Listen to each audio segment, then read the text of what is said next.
backswing, I don't want people, and I don't like my students to think of putting the backswing on a certain path. There's so many different shots in golf. If you feel like you need the backswing to go on a certain path at all times, well, now you're going to be standing over a ball on a certain lie trying to make the backswing go in a certain path or way. At other times it can really hinder the shot you're about to play because it takes you out of the shot and focuses you just on that backswing move. I don't want to feel anything in the backswing. I just want to get up and hit the shot and feel whatever it needs to feel. What would be the move from here? Well, let's think about all the moves there could be. I could lift the arms.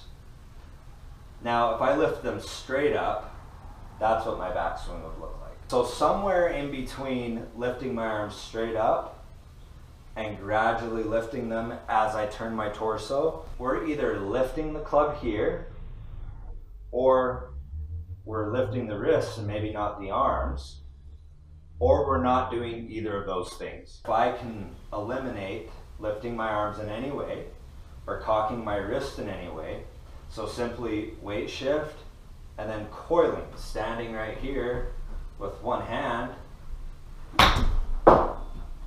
and all I'm doing is shifting my weight, coiling, and letting it go. You know, with the right hand, shifting, and letting it go. I'm not controlling the club face into the ball.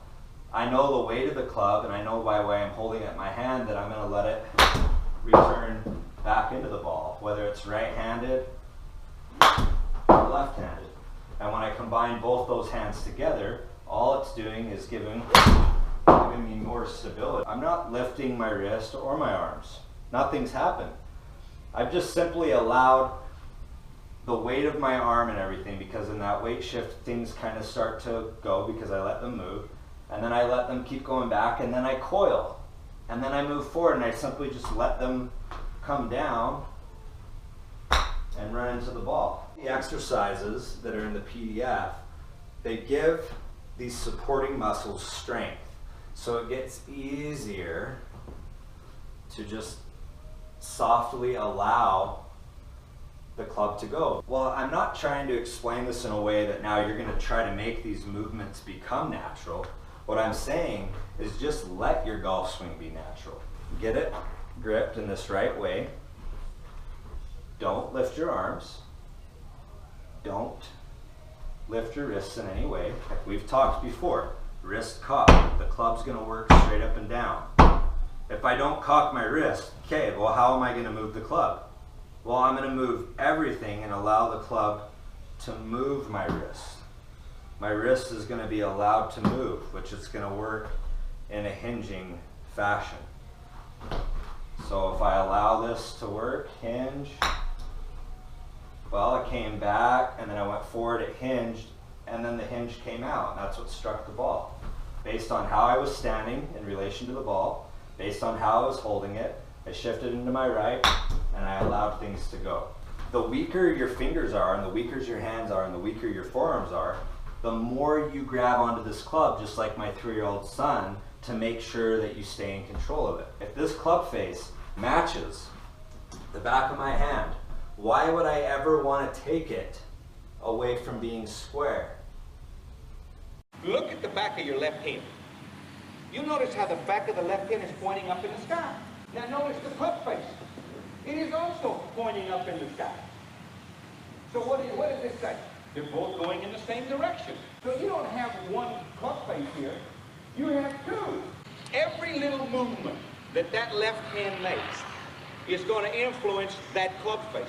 Look at it, every little movement, right here. The greatest lesson that you can have in golf is feedback. Getting it back. Watching that ball go in the air. What's it doing? Is it going here? Is it going there? Is it going low? Is it going high? That gives you feedback, which means that's the one you got to blame. Eliminate lifting the arms in any way. Eliminate cocking the wrists. Okay, nothing's happening. Nothing's happening. See, the club face is still matching. You can still see the back of my hand here. I haven't opened or done anything. If I don't cock my wrist, I'm going to get the wrist hinge for free. Because if I allow my wrist to be free, the weight of the club is gonna hinge my wrists for me. You bring the club straight back. There's a lot of other guys, Dustin Johnson, John Rahm, who go on forever. And in the PDF and other videos, I go over in detail of other players that swing this way.